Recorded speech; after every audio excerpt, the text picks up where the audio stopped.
Chapter number 1 relations and function. Chapter number 1 relations and functions आपके सिर्फ और सिर्फ फर्स्ट 2 एक्सरसाइज आ रही हैं। हमारी यहाँ पे सिर्फ पहली 2 एक्सरसाइज आ रही हैं, बाकी आपका सिलेबस में नहीं आ रहा।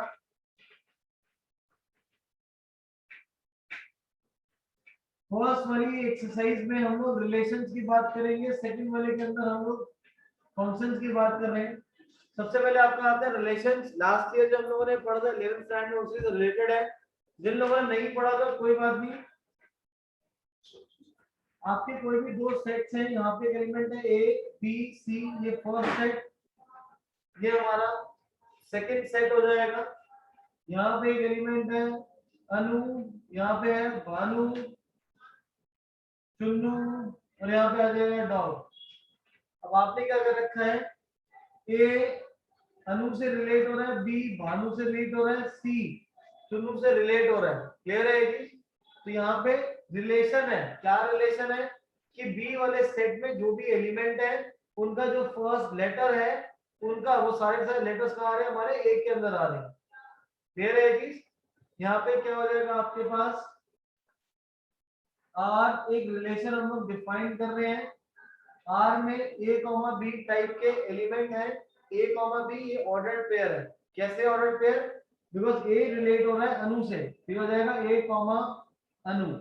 बी रिलेट हो रहा है भानु से, तो हो जाएगा B comma Bhanu. C comma Chunnu, ये अकेला रहेगा। तो एलिमेंट आपस में क्या हो रहे हैं, रिलेट हो रहे हैं। कैसे रिलेट हो रहे हैं? बी वाले सेट में जितने भी एलिमेंट है उनका जो स्टार्टिंग में जो लेटर है, फर्स्ट लेटर ऑफ बी, वो हमारा ए के अंदर लाई कर रहा है। तो ये हमारा यहाँ पे एक रिलेशन बन गया सर्कल। ये क्लियर है सभी को? अब इसके बाद हम लोगों ने पढ़ा था डोमेन, एक हमने पढ़ा था कोडोमेन, और फिर आपके पास यहाँ पे एक और एलिमेंट लेते हैं, ये ले लेते हैं, और एक हमारे पास होता है रेंज। अब डोमेन क्या होता है? डोमेन होता है फर्स्ट वाले सेट के जोन जोन से एलिमेंट यूज हो रहे हैं, वो हमारा फॉर्म करेंगे डोमेन। तो डोमेन क्या हो जाएगा, ए बी सी। ये 11th स्टैंडर्ड में था, नहीं भी पढ़े थे सारा, पहले स्टार्टिंग से बता रहा हूँ। डोमेन क्या होता है, पहले वाला जो सेट होता है उसमें जोन से एलिमेंट यूज हो रहे हैं, वो मेरा डोमेन होगा एबीसी। फिर आता है कोडोमेन। कोडोमेन क्या होगा, जो दूसरा वाला जो सेट है इसके सारे elements, all elements of second set, elements being used of first set. यहाँ पे कौन कौन से एलिमेंट्स हैं, दिस इज अनु, भानु, चुन्नू और ये डॉग। और लास्ट में है रेंज। रेंज क्या है, सेकंड सेट के जोन जोन से एलिमेंट यूज हो रहे हैं, elements of second set being used, वो हमारे कौन कौन से, अनु भानु एंड चुन्नू आ जाएगा। क्लियर है? नोट कर लो, domain, codomain and range. Domain, codomain and range, note कर लो बेटा इसको।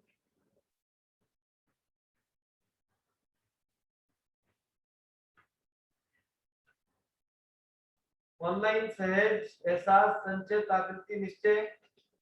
रेंज दोबारा बता दूं, रेंज में क्या होता है बच्चे, जो सेकंड वाला सेट है, सेकंड वाले सेट के जोन जोन से एलिमेंट यूज हो रहे हैं, अनु भानु और चुन्नू, वो हमारा रेंज फॉर्म करेगा। जो कोड रेंज क्या होता है, सेकंड वाला पूरा सेट, सारे एलिमेंट्स, पूरा सेट बीट हो जाएगा।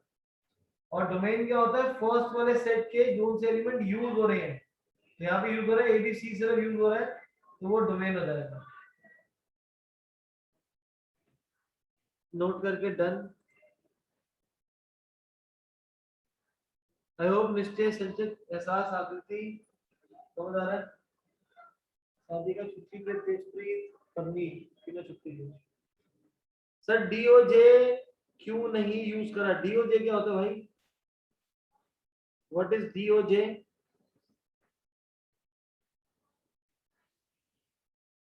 वो लास्ट नेम, अरे डॉग नहीं यूज करा क्योंकि डॉग के लिए पहले लेटर डी होना चाहिए था, यहाँ पे तो यहाँ डी नहीं था, ई था, क्योंकि मैंने रिलेशन क्या मैंने यूज करा था यहाँ पे कि जो आपके बी के जो पहले लेटर्स है वो सारे आपके पास सेम है, उससे रिलेट करा था हमने। फिर नेक्स्ट हमने पढ़ा था कार्टेशियन प्रोडक्ट, सारा 11th में था। अब ये पहला वाला सेट है, दूसरा वाला सेट है बी, तो कार्टेशियन प्रोडक्ट क्या होगा, ए क्रॉस बी। कार्टेशियन प्रोडक्ट जो होगा वो हो जाएगा ए क्रॉस बी। अब ए क्रॉस बी अगर कार्टेशियन प्रोडक्ट है तो कैसे निकालते हैं, ए कॉमा अनु, ए कॉमा भानु, ए कॉमा चुन्नू, ए कॉमा डॉग। यहाँ के ऑर्डर प्लस क्या बनेंगे, ए कॉमा अनु, ए कॉमा भानु, ए कॉमा चुन्नू, ए कॉमा डॉग, कॉमा फिर बी कॉमा अनु, बी कॉमा भानु, फिर बी चुन्नू, बी डॉग, फिर सी अनु, सी भानु, सी चुन्नू, सी डॉग, ई भानु, ये सारा ऐसे आपके चलता रहेगा। तो ये सारे के सारे हमारा ये क्या होता है, ये पूरा पूरे कार्टेशियन प्रोडक्ट है। अब कार्टेशियन प्रोडक्ट में आपके कितने ऑर्डर्ड पेयर आएंगे वो कैसे निकालेंगे, पहले वाले सेट में 4 एलिमेंट है, दूसरे में 4 है, तो 4 4 द 16, तो number of elements in A cross B is equal to number of elements in A cross number of elements in B. Number of elements in A cross B equal to number of elements in A multiplied by number of elements in B. Sir जैसे दो bracket को multiply, yes जैसे दो bracket को multiply करते हैं वैसे हमने ब्रैकेट को मल्टीप्लाई करना है, ए अनु, ए भानु, ए चुन्नू एंड सो ऑन। अब ऐसे ही यहाँ पे नेक्स्ट हमारा क्वेश्चन रहेगा, can we say that B cross A is equal to A cross B. क्या A cross B cross A के इक्वल रहेगा, एनीवन? नहीं रहेगा। क्यों नहीं रहेगा, बिकॉज जब बी क्रॉस ए लिखूंगा तो बी एलिमेंट क्या बनेंगे, अनु comma A, Anu comma B, Anu comma सी और अनु कॉमा ई बनेगा। यहाँ पे एलिमेंट क्या होंगे, Anu comma A, Anu comma B, Anu comma C, Anu comma D, which are not equal, which are this anu comma a is not equal a comma anu, क्योंकि Anu comma A B cross A का element है और A comma Anu A cross B का element है, clear है चीज। तो इसलिए जो आपके पास बी क्रॉस ए होगा वो ए क्रॉस ए के इक्वल नहीं होगा, ऑल्दो दोनों के अंदर नंबर ऑफ एलिमेंट सेम रहेंगे 16 16, क्योंकि फॉर्मूला तो सेम ही रहेगा कितने एलिमेंट्स हैं, लेकिन जो अंदर के एलिमेंट्स हैं वो डिफर कर देंगे।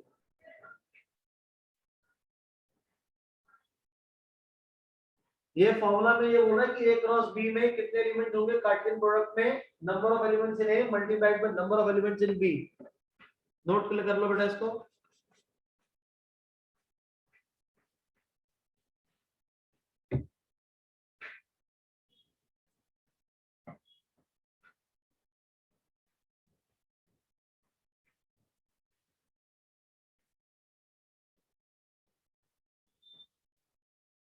अब हम लोग कोई भी रिलेशन लिखते हैं तो उसको लिखते किस तरीके से हैं, हम लोग ऐसे लिखते हैं, R is a relation defined from A to B।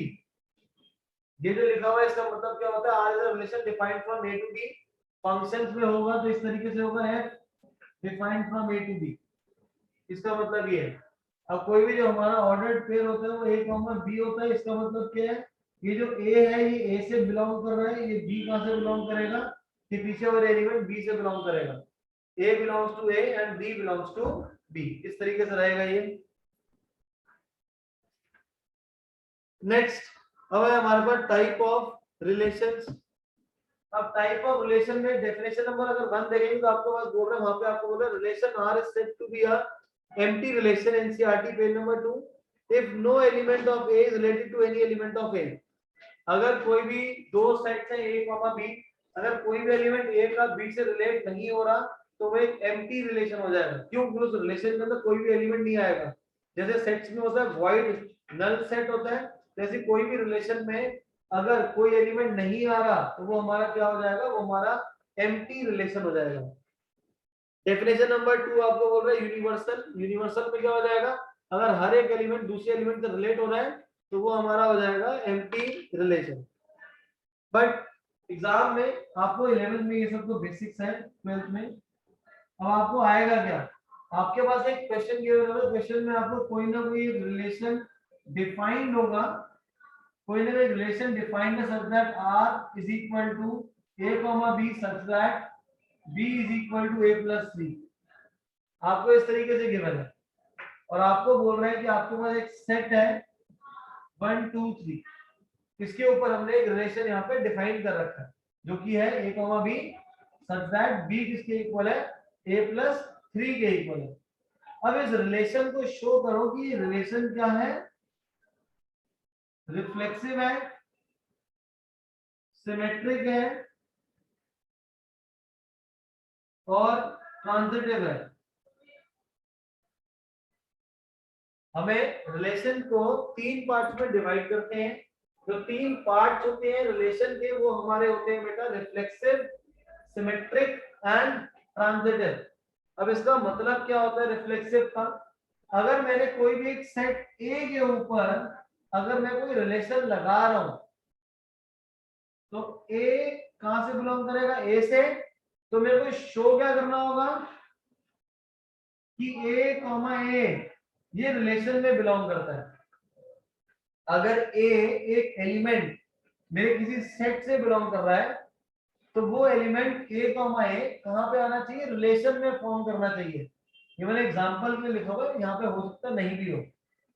फिर सिमेट्रिक का मतलब क्या होता है, सिमेट्रिक का मतलब होता है कि लेट करके चलते हैं कि ए कॉमा बी रिलेशन में बिलोंग करता है, ए कॉमा बी रिलेशन में बिलोंग करता है। तो फिर मेरे को क्या शो करना है कि बी कॉमा ए ये भी रिलेशन में बिलोंग करता है, बी कॉमा ए ये भी रिलेशन में बिलोंग करता है। मैंने तो कुछ समझाया नहीं, मैं तो बता रहा हूँ रिलेशन 3 टाइप के होते हैं, मुझे उसमें क्या क्या दिखाना होता है, ये 3 कंडीशन है, ये 3 चीजें मेरे को दिखानी है सबके अंदर। अगर रिफ्लेक्सिव दिखाना है, रिफ्लेक्सिव दिखाने का मतलब है कि सेट के अंदर एक एलिमेंट लेके चलो और दिखा दो कि ऑर्डर पेयर उसी का 1, 1 जैसे 1 है तो 1, 1 2 पिक करोगे तो 2, 2 तो ए कॉमा ए रिलेशन में बिलोंग कर रहा है। सिमेट्रिक का मतलब क्या है, अगर ए कॉमा बी है तो शो करो कि बी कॉमा ए रिलेशन में है। फिर आती है हमारी ट्रांजिटिव की, ट्रांजिटिव में क्या होता है, let A comma B R में है, बी कॉमा सी आर में है, तो ये दोनों हम लेके चलेंगे कि ए कॉमा बी भी आर में है, बी कॉमा सी भी आर में है। तो शो क्या करना है मेरे को कि ए कॉमा सी आर में बिलोंग कर रहा है। अगर कोई भी रिलेशन रिफ्लेक्सिव, सिमेट्रिक और ट्रांजिटिव ये तीनों हो जाएगा तो उस रिलेशन को हम लोग बोलते हैं इक्विवेलेंस रिलेशन। उसको हम लोग क्या बोलते हैं, इक्विवेलेंस रिलेशन। क्लियर है? ये नोट करो, मैं क्वेश्चंस कराऊंगा तो ज्यादा क्लियर समझ आएगा। ये सारा पार्ट थ्योरी का था, इसको अच्छे से लिख लेना क्योंकि ये हमने आगे हर क्वेश्चन में अप्लाई करना है पूरी एक्सरसाइज के अंदर। नोट कर लो इसको। अगर क्वेश्चन में इक्वल लिखा होगा show that a relation is equivalence, equivalence का मतलब है कि रिलेशन रिफ्लेक्सिव, सिमेट्रिक और ट्रांजिटिव है, ये 3 कंडीशंस हैं। सीधा आप क्वेश्चन देखिए, एग्जांपल नंबर 2 पे आओ। एनसीईआरटी में एग्जांपल नंबर 2 पे आओ, वहां पे आपको बोल रहा है let T be the set of all triangles in a plane. और हमने एक रिलेशन डिफाइन कर रखा है T1, T2 such that T1 congruent है T2 के, T1 congruent है T2 के, और आपको दिखाना है कि ये जो R है ये एक इक्विवेलेंस रिलेशन है। R इक्विवेलेंस रिलेशन कब होगा, जब वो सिमेट्रिक होगा, जब वो रिफ्लेक्सिव होगा एंड वो हमारा ट्रांजिटिव होगा। जब तीनों चीजें होंगी तभी रिलेशन क्या हो जाएगा, आपका इक्विवेलेंस होगा। तो सबसे पहला क्या होता है, रिफ्लेक्सिव। नोट बाद में करना, पहले समझ लेना। रिफ्लेक्सिव में क्या होता है, आपके पास जो सेट गिवन है आप उसका एक एलिमेंट लेट करके चलोगे, right, let T1 belongs to T। कि उस टी में से एक एलिमेंट है जो कि है T1। शो क्या करना है कि T1 T1, देखो आप अपना जो लिखवाया आपको मैंने रिफ्लेक्सिव में, देखो वहां लिखा हुआ है ए बिलोंग कर रहा था और ए दिखाना है, तो यहाँ पे दिखाना है T1 T1। क्या दिखाना है? T1 T1 कहाँ बिलोंग करते हैं? रिलेशन में बिलोंग करना है, ये मेरे को दिखाना है। T1 T1 का मतलब क्या है कि T1 T1 के कॉन्ग्रुएंट है। यस, अगर एक आपके पास ट्रायंगल जो आपका T में बिलोंग कर रहा है, ये ट्रायंगल अपने लिए ही क्या होगा? कॉन्ग्रुएंट भी होगा, सेम ट्रायंगल। तो आपस में क्या बोल सकता हूँ कि T1 T1 क्या हो जाएगा? मेरा रिलेशन में बिलोंग करेगा, जिसका मतलब वो क्या हो गया है? रिफ्लेक्सिव हो गया। क्लियर है जी? 2 4 5 क्वेश्चन करोगे अपने आप समझ आ जाएगा कि लिखना किस तरीके से है। फिर है सिमेट्रिक। सिमेट्रिक में क्या होगा कि T1 T2 बिलोंग कर रहा है मेरा कहां से? T से। क्लियर है? ये गलत है। T1 T2 ब्रैकेट में का ऑर्डर्ड पेयर है, तो रिलेशन में बिलोंग कर रहा है। T1 T2 कहां बिलोंग कर रहा है? रिलेशन में बिलोंग कर रहा है। रिलेशन में है तो इसका क्या मतलब है? इसका मतलब है कि T1 कॉन्ग्रुएंट है T2 के। T1 T2 के कॉन्ग्रुएंट है। शो क्या करना है कि T1 T2 और रिलेशन में है, तो T2 T1 भी रिलेशन में होना चाहिए। यही तो सिमेट्रिक बोलते हैं कि A B है रिलेशन में, तो B A भी होना चाहिए। तो अगर A B मतलब T1 T2 रिलेशन में है, तो T1 T2 के कॉन्ग्रुएंट है। पहला वाला दूसरे के कॉन्ग्रुएंट है, तो बोल सकते हैं कि दूसरा वाला भी पहले के कॉन्ग्रुएंट है। तो T2 कॉन्ग्रुएंट टू T1 मतलब कि T2 T1 बिलोंग कर जाएगा R में, जिसका मतलब जो रिलेशन है वो क्या हो जाएगा? सिमेट्रिक हो जाएगा। क्लियर है कि संचय आकृति निश्चय?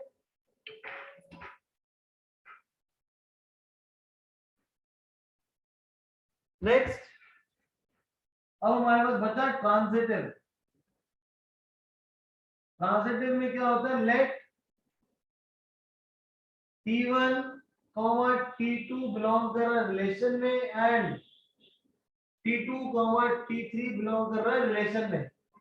आपके पास क्या लिखा होगा? A B रिलेशन में है, B C रिलेशन में है, तो A C को रिलेशन में दिखाना है। A C को रिलेशन में दिखाना है।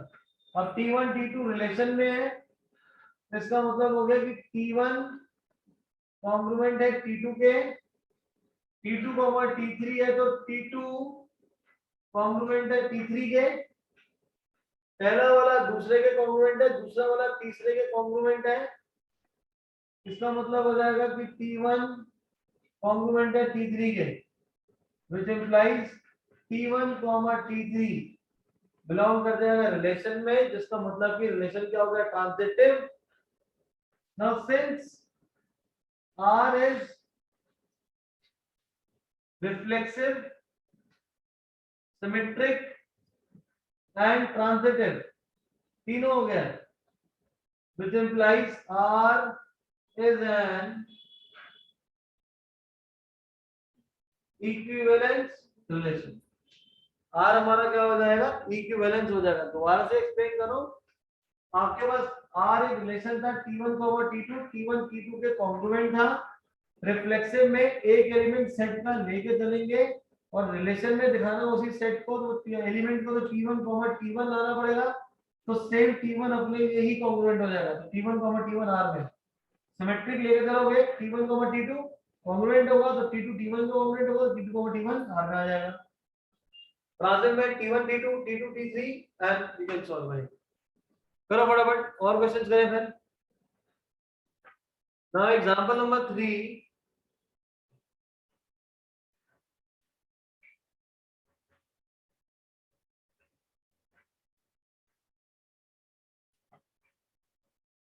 एग्जांपल नंबर 3 यहाँ पे आप क्या बोल रहे हैं? Let L be the set of all the lines in the plane L1 L2, L1 perpendicular है R के। एग्जांपल नंबर 3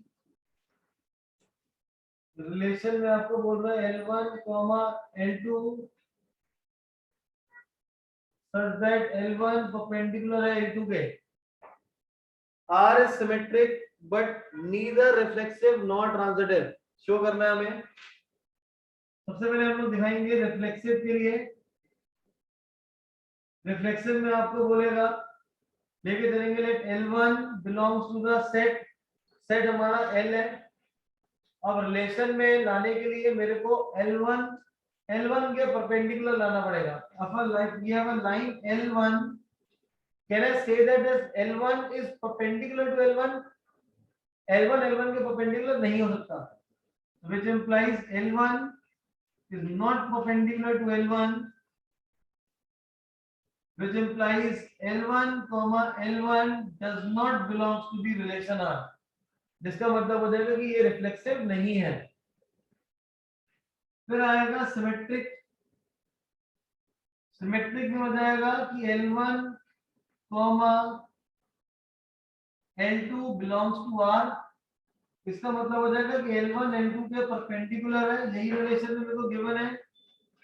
अगर पहली लाइन दूसरे के परपेंडिकुलर है तो दूसरी वाली लाइन भी पहले के लिए क्या हो जाएगी? परपेंडिकुलर हो जाएगी, जिससे बोल सकते हैं कि L2, L1 रिलेशन में बिलोंग कर जाएगा। ये रिफ्लेक्सिव नहीं था लेकिन सिमेट्रिक है। क्वेश्चन में आपको कह रहा है इट इज नॉट ट्रांजिटिव, ये ट्रांजिटिव भी नहीं है, ट्रांजिटिव भी नहीं है।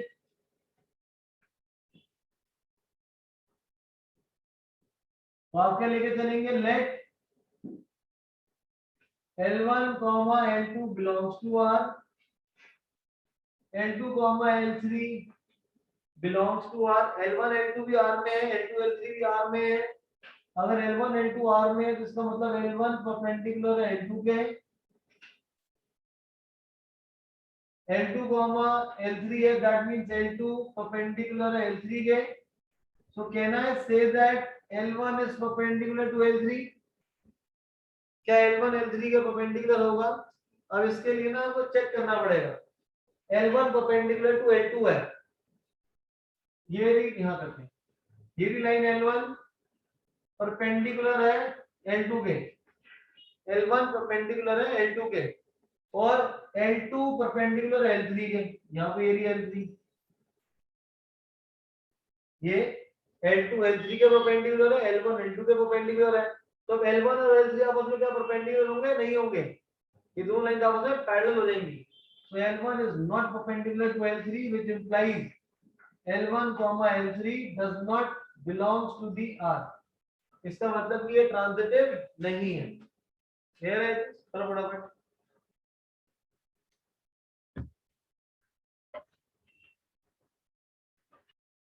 अब इसी एक्सरसाइज का क्वेश्चन है, वहां पे आपके क्वेश्चन में क्या बोल रहा है कि यहाँ पे आपको गिवन था, यहाँ पे एग्जांपल नंबर 3 में कि लाइन परपेंडिकुलर है, वहां पे क्वेश्चन है पैरेलल के लिए। तो खुद आप डिसाइड करो, निकालो इसमें। अब आप रिफ्लेक्सिव में क्या हो जाएगा? L1 बिलोंग्स कर रहा है L में, तो जो सेम लाइन है वो अपने लिए क्या हो जाएगी? पैरेलल भी हो सकती है, बिकॉज़ कोइंसिडेंट लाइन है तो आपस में पैरेलल भी होगी। तो L1 के पैरेलल होगा, तो मैं बोल सकता हूँ कि L1, L1 रिलेशन में बिलोंग कर रहा है। फिर है सिमेट्रिक। सिमेट्रिक में हो जाएगा कि L1 L2 के ऊपर आपका पैरेलल है, L1, L2 R में है, मतलब कि L1 L2 के पैरेलल है, that is L2 is parallel to L1, तो बोल सकते हैं कि L2 L1 के पैरेलल हो जाएगा, जिस L2, L1 R में आ जाएगा, तो सिमेट्रिक भी हो जाएगा। अब अगर ट्रांजिटिव की बात करेंगे तो L1 L2 R में है, L2 L3 R में है। L1 L2 R में मतलब L1 L2 के पैरेलल है, L2 भी L3 के यहाँ पे पैरेलल हो जाएगा। अब L1 L2 के पैरेलल है, L1 L2 के पैरेलल है, L2 L3 के पैरेलल है, तो L1 और L3 भी आपस में क्या हो जाएंगे? पैरेलल हो जाएंगे, जिससे L1, L3 belongs to R, जिससे हम लोग बोलेंगे कि आपका ये जो रिलेशन है ये रिफ्लेक्सिव भी है, सिमेट्रिक भी है, ट्रांजिटिव भी है, तो क्या हो जाएगा? इक्विवेलेंस हो जाएगा। कर लो नोट उसको, नोट करिए बेटा इसको। ये एक्सरसाइज का क्वेश्चन है, पहले परपेंडिकुलर था, पैरेलल है। Next example number 4। Example number 4, वहां पे आपके पास एक सेट गिवन है एग्जांपल नंबर 4 में, उसको मैं ए लेट कर रहा हूं, एग्जांपल नंबर 4, आपको एक सेट गिवन है जिसके अंदर 3 एलिमेंट्स है 1 2 3। इस सेट के ऊपर हमने एक रिलेशन डिफाइन करा है। रिलेशन हमें गिवन नहीं, बस हमें रिलेशन के एलिमेंट गिवन है 1 1 2 2 3 3 1 2 1 2 3।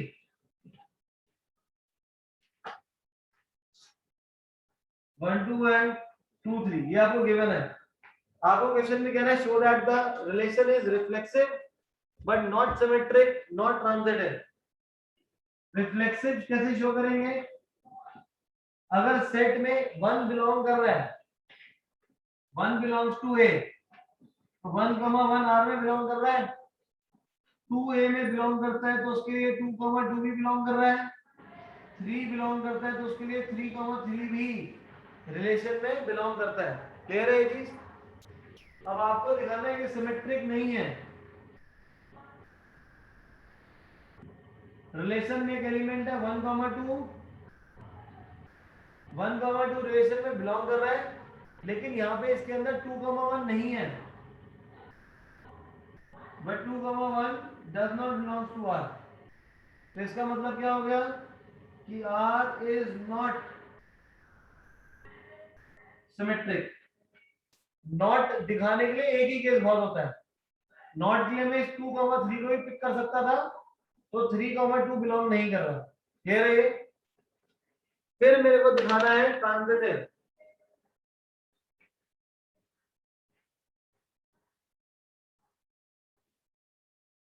ट्रांजिटिव के लिए 2 एलिमेंट चाहिए। तो यहाँ पे मेरे को गिवन है कि 1 2 आर में है, 2 3 आर में है। लेट मी गिवन है ट्रांजिटिव 1 2 आर में है, 2 3 भी आर में है।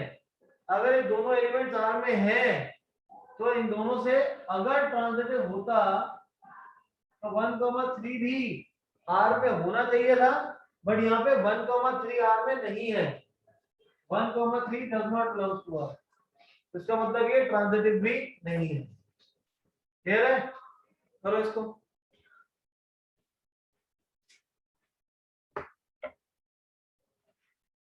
Next example number 5।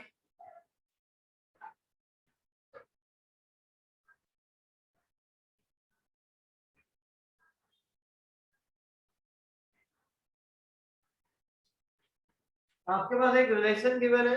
रिलेशन हमने रियल नंबर्स पे लगाया हुआ है, रियल नंबर सॉरी इंटीजर्स पे है यहाँ पे। एग्जांपल नंबर 5 में कह रहे हैं show that the relation R in the set z, z मतलब इंटीजर्स। आपके पास रिलेशन कुछ इस तरीके से डिफाइंड है r is equal to a comma b such that 2 divides a minus b। जो दो नंबर्स का, जो दो इंटीजर्स का डिफरेंस होगा वो उसको 2 डिवाइड करता है। ऐसे वाले एलिमेंट सारे के सारे रिलेशन में बिलोंग कर रहे हैं। हम लोगों को इस रिलेशन को ट्रांजिटिव दिखाना है, सॉरी इक्विवेलेंस। तो इक्विवेलेंस के लिए तीनों होंगे। सबसे पहले लेते हैं reflexive. Let a belongs to z। a कोई भी एक इंटीजर है। मुझे क्या दिखाना है? मुझे दिखाना है कि a, a रिलेशन में होना चाहिए। तो ये a, a रिलेशन में कब होगा? जब मैं लिख सकता हूं कि 2 डिवाइड a माइनस a। जब 2 किसको डिवाइड कर रहा है? a माइनस a को डिवाइड कर रहा है। यस, अगर a एक इंटीजर है तो मैं बोल सकता हूं कि 2 किसको डिवाइड कर रहा है? a माइनस a को। इसका मतलब a, a हमारा कहां पे? r में। अब सर ये कैसे हो सकता है? आपने लिखा 2 divide a minus a। a minus a कितना होता है? 0 होता है। तो 2 डिवाइड 0 का मतलब होता है 0/2 और आंसर कितना आ जाएगा? 0 आ जाएगा। तो यस, ये डिवाइड होता है। फिर आता है हमारे पास सिमेट्रिक। सिमेट्रिक के केस में क्या होगा कि a, b r में बिलोंग करता है।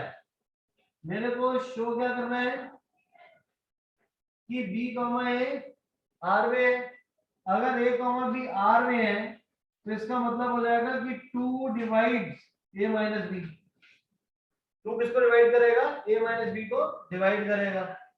दिखाना क्या है कि b कॉमा a आर में है, मतलब दिखाना है मेरे को कि 2 divides b minus a।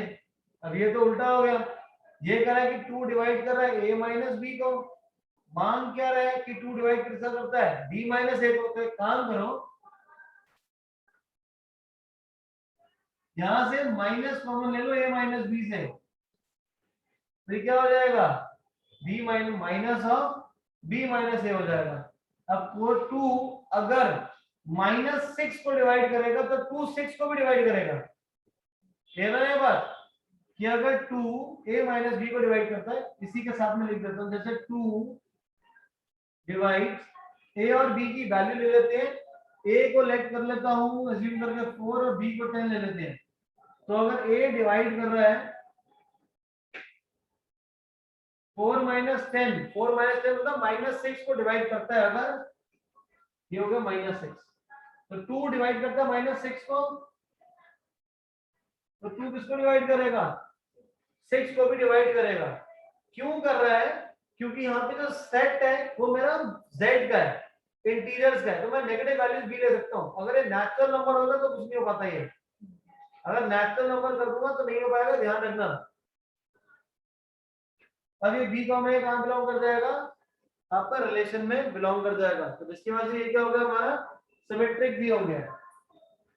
Clear है जसमीन, सना, प्रिशा? नेक्स्ट ट्रांजिटिव, बात बुझा, समझ आ रहा है? अब ट्रांजिटिव, ट्रांजिटिव में क्या होगा, अब a कॉमा b आर में बिलोंग कर रहा है, b कॉमा c ये भी आर में बिलोंग कर रहा है।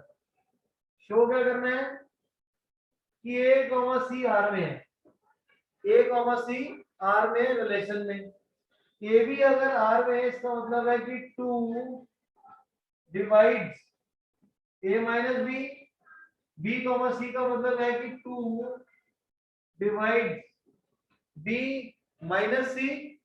मुझे क्या चाहिए कि 2 डिवाइड्स a माइनस c।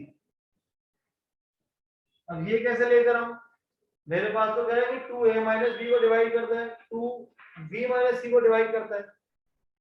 अगर 2 10 को डिवाइड करता है, 2 8 को डिवाइड करता है, दोनों को प्लस कर दूं मैं, तो 2 किसको डिवाइड करेगा, 18 को भी डिवाइड करेगा। तो ऐसे ही दोनों को ऐड कर दूंगा तो मैं लिखूंगा 2 डिवाइड्स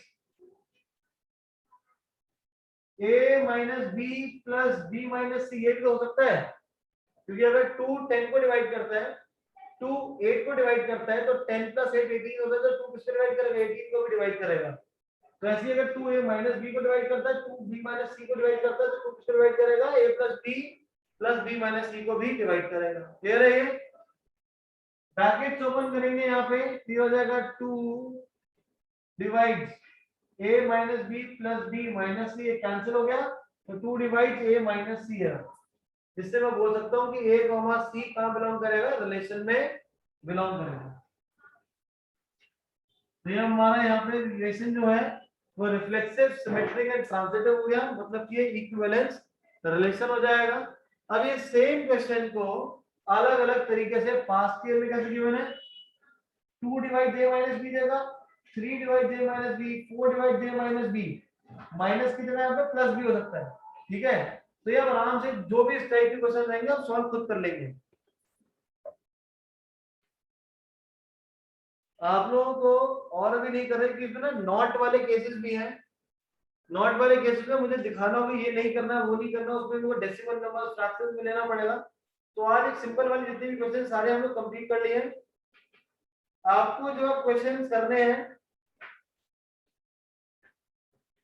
एक्सरसाइज 1.1 में से क्वेश्चन नंबर 8 to 11, 8 to 11 करने हैं आप लोगों ने सारे के सारे। इसमें इक्विवेलेंस रिलेशन को बोल रहा है, हम लोगों को इक्विवेलेंस रिलेशन वहां पे शो करना है 8 to 11 के अंदर। क्लियर है जी?